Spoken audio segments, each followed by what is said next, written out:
This is MTG Burgeoning, and in this video we are going to add 6 brand new tribes to the Changeling Pool of our Morophon the Boundless Changeling Tribal EDH deck.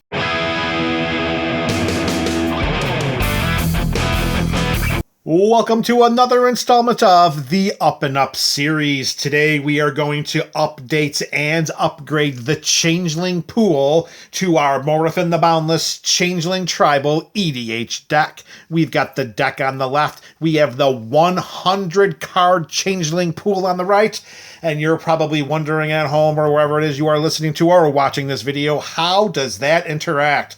Well, you can click the links in the description below to figure that out, because this oh-so-flavorful Changeling deck has been around MTG Burgeoning for years. The Changeling Pool has grown to triple digits. We're up to 100 now, and today we have 6 brand new tribes finding their way in to the shallow waters, or the deep end, of the Changeling Pool. We're going to begin with tribe number 101, representing the Tentacle tribe. We have the Watcher in the Water.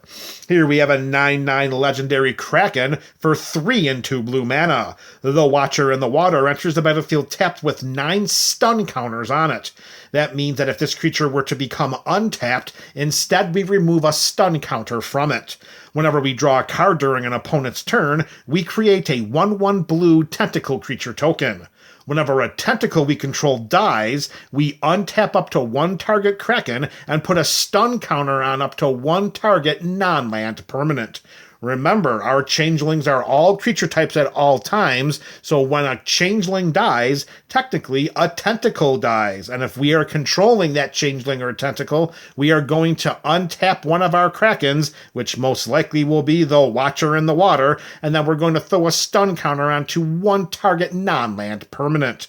This is going to help bog down some permanents on our opponent's sides of the battlefield, and also will allow us to swing with a 9/9 that only has a mana value of 5. The Watcher in the Water and the Tentacle tribe, welcome to the Changeling Pool as tribe number 101. Tribe number 102, this is the Wraith tribe, and it is being represented by Lord of the Nazgul. Here we have a 4/3 legendary Wraith Noble with flying for 3 and Dimir colors. That's 1 blue and 1 black mana.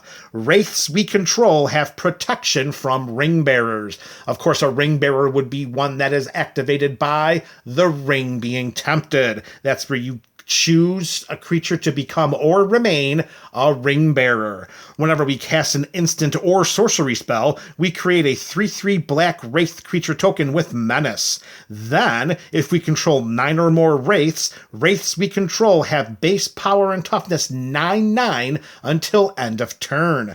We do not have a problem at all reaching that 9 creature limitation to trigger this this Wraith Noble to make all of our Wraiths 9/9. If we have the Maskwood Nexus in play, any creature tokens we create are also going to be Wraiths. So that power and toughness jump to 9/9, we can absolutely consider that being a win condition coming straight from the Changeling Pool. Lord of the Nazgul and the Wraith tribe, welcome to the Changeling Pool. You are tribe number 102. All right, next up, tribe number 103, representing the Orc tribe, we have Saruman, the White Hand. Here we have a 2/5 legendary Avatar Wizard for 1 in Grixis colors. That's 1 blue, 1 black, and 1 red mana. Whenever we cast a non-creature spell, we amass Orc's X, where X is that spell's mana value. We put X +1/+1 counters onto an army we control. It is also an Orc. If we don't control an army, we create a 0/0 black Orc army creature token first. Now we should point out that since our changelings are all creature types, if we have any of them on our side of the battlefield, then those +1/+1 counters will be going on to one of them. So we will not be amassing any Orc army creature tokens unless we don't have any on our side of the battlefield already, and we will if we have any of our changelings alongside Saruman on our side of the battlefield. That on was 5 different ons. Maybe it was 4. I lost count after the first couple. All right, so the bottom line of text here is the one that's going to help us the most. Goblins and orcs we control have Ward 2, which of course Ward 2 means that if any of our opponents target any of our goblins or orcs with a spell or an ability, they need to pay an additional 2 generic mana to do so, or that spell or ability will be countered. I don't think we should overlook the +1/+1 counter delivery system of Saruman here, because with some of the instants and sorcery spells and artifacts and enchantments, it's pretty much any non-creature spell, of course, we should get quite the big bang for our bucks, particularly because we don't have to put all of these +1/+1 counters onto the token. If we have multiple different changelings on our side of the battlefield, we can pick and choose where those +1/+1 counters go each time we cast a non-creature spell. Saruman and the Orc Tribe, welcome to the Changeling Pool. You are tribe number 103. All right, tribe number 104 is the Fish Tribe, and the Fish Tribe representative is Frostfair Lurefish. Here we have a 7/7 fish for 5 and Izzet colors. That's 1 blue and 1 red mana. When Frostfair Lurefish enters the battlefield, we create 2 1/1 blue fish creature tokens and 2 tapped treasure tokens, for which we can tap and sacrifice to add 1 mana of any color to our mana pool. Fish we control have haste and can't be blocked by humans.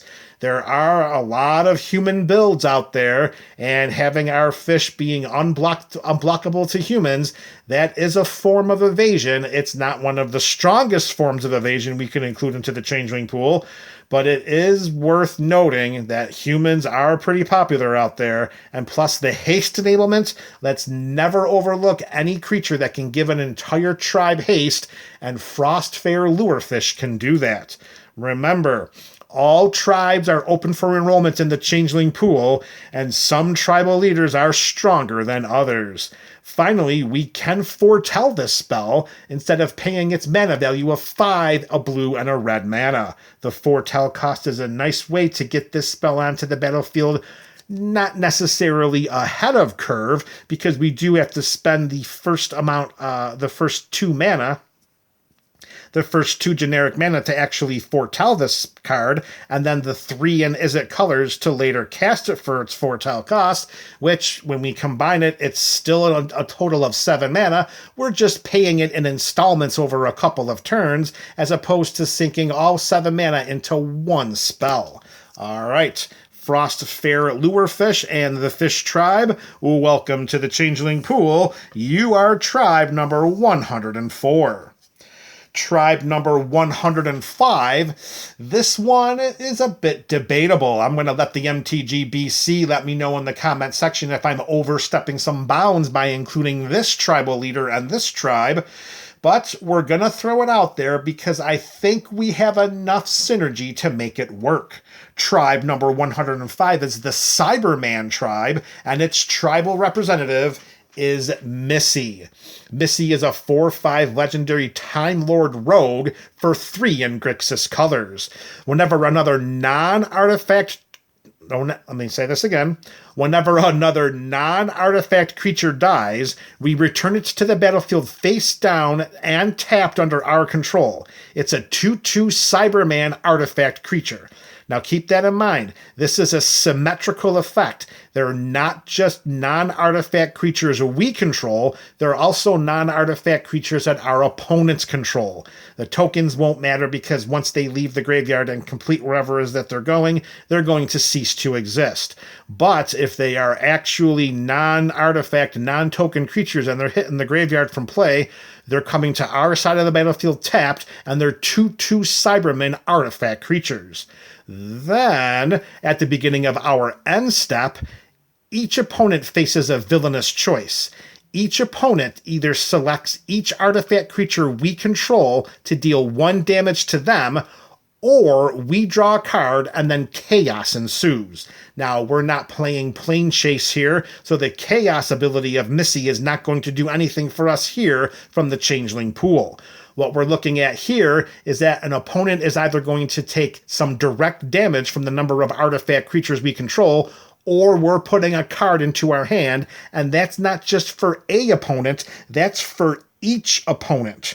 That villainous choice is for each opponent. So it's either some direct damage straight to the life totals of our opponents, or some peripheral card advantage through Missy's ability to turn dying non-artifact creatures into Cybermen artifact creatures, and then synergizing with that beginning of end step trigger.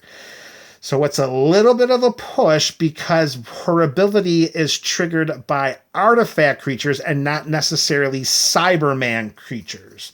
So she makes the creatures into Cyberman that are artifact creatures, but her second, her end step ability, it triggers off of artifact creatures and not necessarily Cyberman creatures.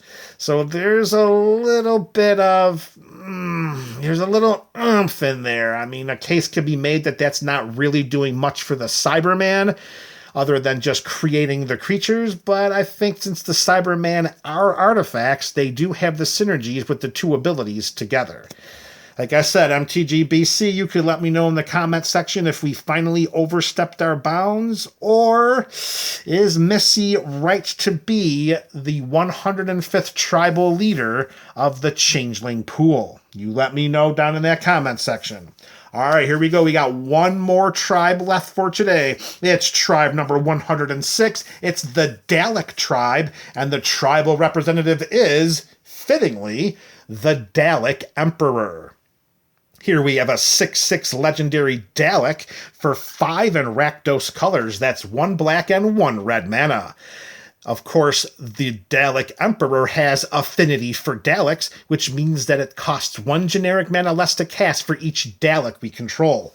As another reminder, our changelings are also Daleks, so if we have multiple changelings on our side of the battlefield, we will be able to cast the Dalek Emperor for a reduced mana cost. And that Dalek Emperor gives other Daleks we control haste. At the beginning of combat on our turn, each opponent faces a villainous choice. That player sacrifices a creature they control, or we create a 3/3 black Dalek artifact creature token with Menace. Now also keep in mind, this combat trigger here happens at the beginning of combat. So our opponents are going to need to either sacrifice one of their creatures, or we're creating a 3/3 Dalek with Menace that does have haste that we can use to attack that combat. The Dalek Emperor is going to be one of the most powerful cards in the Changeling Pool because of its haste enablement, its ability to get onto the battlefield much quicker ahead of curve due to its affinity, and we cannot overlook that combat trigger because, let's face it, in one way or another, the battlefield is going to tip in our favor when it comes to each opponent. Either they're weakening their defenses by sacrificing a creature, or we're increasing our resources by creating those 3/3 black Daleks. Either way, the Dalek Emperor is going to be a very, very nice inclusion in the Changeling Pool, and we welcome it with arms wide open as tribe number 106. All right, there you have it, MTGBC. 6 brand new tribes heading into the Changeling Pool, pushing the capacity to 106 members. Let me know your thoughts about these additions in the comment section below. This is MTG Burgeoning, your channel for all things Magic.